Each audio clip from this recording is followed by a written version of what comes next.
উনি বলল, দূর, তোমার ওইসব কথা বাদ দাও তো। দেখো, সে আবার আমার কাছে আসলো, আয়সা আমারে বলে, দেখো আমি তোমার অনেক সুখ দিম, তুমি একবার আমার সাথে আসো, একটু থাকো আমার সাথে। আমার এই সুখ পায়া তুমি তোমার জামাইরে ভুলে যাইবা। বললাম, ছি ভাইয়া, আপনার লজ্জা করে না? আপনি কি বলতেছেন এগুলো? আমার নাম শিল্পী, আমি মানিকগঞ্জ থেকে বলছি। আম, আশা করি আপনারা সবাই ভালো আছেন। আজকে আমি আপনাদের সাথে আমার কিছু লাইফ স্টোরি শেয়ার করব। আম, আমি আশা করি আপনারা আমার কথা শুনে অনেক কিছু বুঝবেন, কোনো নেগেটিভ কিছু চিন্তা ভাবনা করবেন না। তো যাই হোক, বেশি কথা না বলে আমি আপনাদের সাথে আমার জীবনের কিছু কথা শেয়ার করি।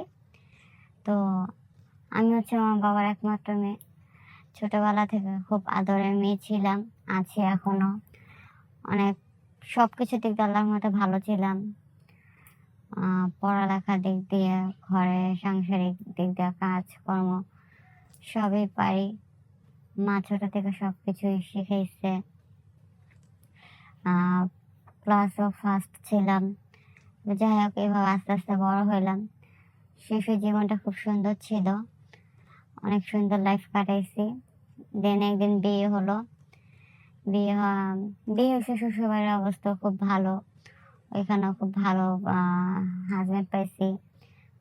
খুব ভালো একজন। শ্বশুর বাড়িতে বেশি কেউ নাই, আমরা মাত্র 4 জন, আমি, আমার হাজবেন্ড, আমার একটা ভাসুর আর আমার শাশুড়ি। শ্বশুর, আমার হাজবেন্ড ছোট থাকতে আমার শ্বশুর মারা গেছে। তো যাই হোক, বিয়ে শাদী হইলো, বিয়ে সংসার নিয়ে খুব ভালো আছি, সুখে আছি। আমাদের জীবন চলছে, স্বামী স্ত্রী খুব সুন্দর মতো শাশুড়ি দেখভাল করতেছি। ভালোই আছি। ঘরে কোনো সমস্যা হচ্ছে না। আমার শাশুড়ি আমার মায়ের মতো আমাকে আদর করে, আমাকে অনেক সহযোগিতা করে। আমার হাজবেন্ড আমাকে খুব ভালোবাসে। তো আমার ভাসুরও আছে। আমার বিয়ে আজকে 7 বছরের কাছাকাছি চলে। তো এত বছর যাওয়াত আজ পর্যন্ত ভাসুর কখনো আমারে কোনো 2 চোখে দেখে নাই। আমার ভাসুর আমারে কখনো 2 চোখে দেখে নাই। আমাকে তার ছোট ভাইয়ের বউ হিসাবে আদর স্নেহ করছে, যেমন তার ছোট বোনের মতো। আমি এরকম আমার কাছে মনে হচ্ছে এত বছর আমি আমার ভাসুরের সাথে বড় ভাই হিসাবে সম্মান করছি, তারে খুব ভালোবাসতাম বড় ভাই হিসেবে। তো 7 বছর পরে সে আমার সাথে হঠাৎ দেখি, মানে হঠাৎ কিছুদিন যাবৎ দেখি সে মানে কেমন কেমন জানি আমার দিকে তার তাকানোর স্টাইল, কিভাবে জানি সে আমার দিকে এমন ভাবে তাকায় যে আমি তার ছোট ভাইয়ের বউ না, হয়তো বা মানে খুব খারাপ নজর আমার দিকে তাকায় পরিস্থিতিতে। তো তো আমি সেটা কেয়ার করি না, ভাবছি হয়তো বা এমনি, আমি ওটা খেয়াল করতাম না। তো যাই হোক, এভাবে গেছে। একদিন আমি ছাদে গেছি কাপড় চোপড় আনতে। তো সেখানে আমার ভাসুর ছিল। তো আমি আমার কাপড় চোপড় নিয়ে আসতেছি। তো আমার ভাসুর আমাকে হঠাৎ করে আমার হাত ধরা টান দিল। পরে আমি জিজ্ঞেস করলাম, ভাইয়া কিছু বলবেন? পরে বলল যে বসো।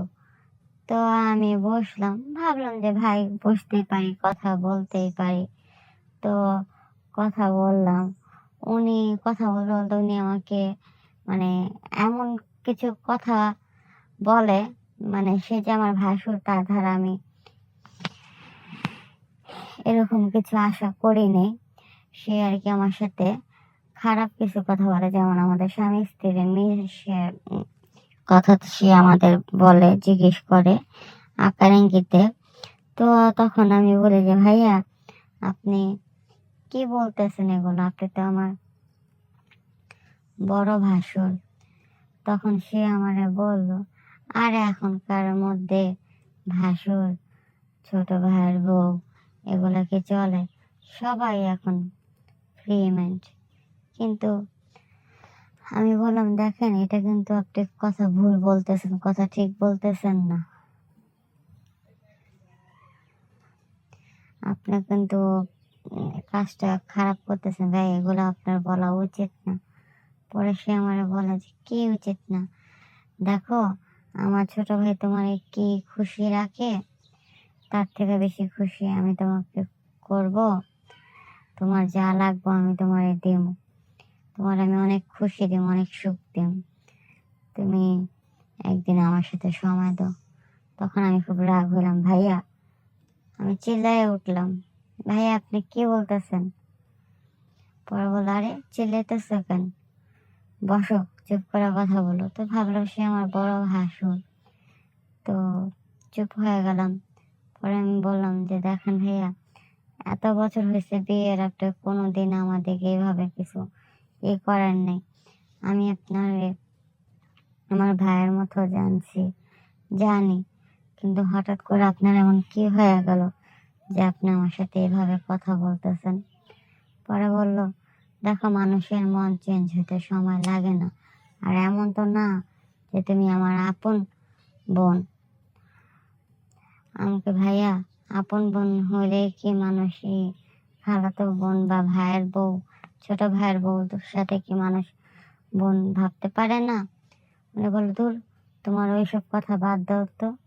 দেখো, সে আবার আমার কাছে আসলো, আয়সা আমারে বলে, দেখো আমি তোমার অনেক সুখ দিম, তুমি একবার আমার সাথে আসো, একটু থাকো আমার সাথে।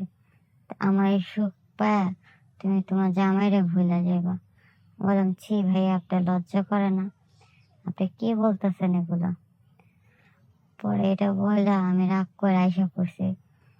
তো আমি ভয়ে আমার শাশুড়িকে, আমার জামাইকে কিছু বলিনি, ভয় পেয়েছি, কারণ আমি পরের মেয়ে।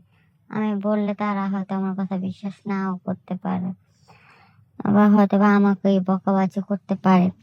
এই জন্য আমি তাদের কিছু বলিনি। তো আমি এরকম আবার আবার ঘরে কাজ করতে থাকি, করতে থাকি, কিন্তু সে দেখি না আমার, তার নজর ভালো না। সে আসে, কেমন কেমন কথা বলে। আমি তাকে নাস্তা দিতে গেলে বা ভাত দিতে গেলে সে অনেকভাবে আমার হাত ধরে, করে, এরকম করে। তো এইভাবে একদিন, 2 দিন, 3 দিন করতে করতে পরে দেখি না সে মাত্রা ছাড়া যেতেছে। কিন্তু কিভাবে যে আমি আপনাদের কাছে বলি, কিন্তু কি করুন বলেন, মানে আমার ধৈর্য হারা হয়ে গেছিলাম। এরপর আমি খুব রাগ হলাম, মানে আমার রাগ লাগলো। আমি আজকে মনে মনে ভাবছি, যদি সে আমার সাথে আজকে রং কিছু করে তাহলে আমি এটার প্রতিবাদ করব। পরে যাই হোক, মা তার, মানে আমার শাশুড়ি তার এক আত্মীয়র বাসায় গেছে। তো দূরে আমার জামাই তো দূরে কাজে গেছে। তো সেও বাসায় ছিল না, আসছে। আমার মনে হয় সে যায় না শুনে বাসায় আসছিল, জানতো সে বাসায় কেউ নাই, আসবে না এই সময়, তাই। কারণ ভাসুর তো আমার ঘরে সব খোঁজ খবরই জানে। আর মা তো, মানে আমার শাশুড়ি, তাদের বলছে সে আজকে তার আত্মীয় বাসায় যাবে, আসবে না। আর আমার জামাই কাজে আসতে আসতে রাত্র হইব অনেক। তো আমি ঘরে কাজ করতেছি, সে আসছে পরে আমি গেট খুলছি, খোলার পরে উনি বসতে, পরে বললাম, ভাই আপনি এই সময়? বললো, হ্যাঁ আসলাম, কাজ নাই, তাই আইসা পড়ছি। পরে আমাকেও এটা বললে আমি ঘরে গেছি, আমি আমার ঘরে গেছি, ঘর দর গুছাচ্ছি। পরে ভাইয়া বলতেছে, ডাক দিতেছে আমার। পরে আমি গেলাম, আমি জিজ্ঞাসা করেন, আমাকে 1 কাপ চা করে দাও তো। পরে আমি বললাম যে আচ্ছা দিতেছি। পরে কি দাঁড়াও একটু, আমাকে জি বলেন। বলে বসো না, আমাকে কি দাঁড়া, আমি তো চা নিয়ে আসি। দেখি সে আমার যাইতে নিচ্ছে, পরে সে আমার উন্না ধরা টান দিছে। পরে আমার রাগ উঠে গেছে অনেক। আমি চিল্লার সঙ্গে, ভাইয়া আপনার সাহস তো কম বড় না, আপনি আমার উন্না ধরা টান দিচ্ছেন।